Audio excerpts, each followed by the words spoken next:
Hi అండి. నమస్తే. Welcome back to ఈతరం రుచులు. ఈరోజు మనం కార్తీక మాసం సందర్భంగా ఉపవాసం ఉండే వాళ్ళ గురించి ఒక ప్రత్యేకమైన రెసిపీని చూద్దామండి. జనరల్‌గా ఉపవాసం ఉన్నాక రాత్రికి తినే ఆహారాన్ని ఫలహారం అంటాం. ఎందుకంటే మనం ఫలాలతో పాటు ఈ ఆహారాన్ని తీసుకుంటాం కాబట్టి ఫలహారం అంటామండి. అలా తక్షణ శక్తినిచ్చే ఈ ఫలహారాన్ని సగ్గుబియ్యంతో ఎంతో తేలిగ్గా, ఎంతో రుచిగా ఎలా తయారు చేసుకోవాలో చూద్దామండి. దీనికి ముందుగా గిన్నెలోకి ఒక గ్లాస్ సగ్గుబియ్యం తీసుకోవాలి. ఆ సగ్గుబియ్యంలో మనం ఫ్రెష్‌గా వాటర్ పోసుకొని దాన్ని పూర్తిగా వాష్ చేసుకోవాలి. ఈ విధంగా మనం చేత్తో నొక్కిపెట్టి కడుక్కోవాలి సగ్గుబియ్యం మొత్తాన్ని కూడా. ఇలా వాష్ చేసిన సగ్గుబియ్యంలో ఒక గ్లాస్ సగ్గుబియ్యానికి ఒక గ్లాస్ వాటర్ అనేది కరెక్ట్‌గా సరిపోతుందండి.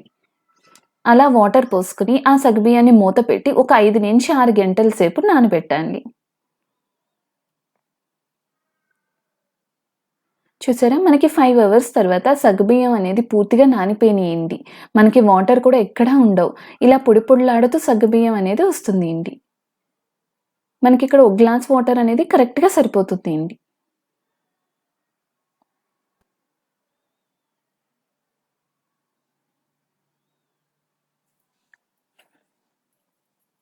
ఈ విధంగా రెడీ అయిన సగ్గుబియ్యంలో ఒక చెక్క కొబ్బరి తురుమేయండి.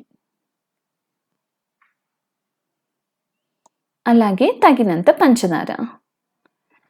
నాకిక్కడ 4-5 స్పూన్స్ అనేది పంచదార వరకు సరిపోయింది. మనకి టేస్ట్‌కి తగ్గట్టుగా ఈ షుగర్‌ని చేంజ్ చేసుకోవచ్చు.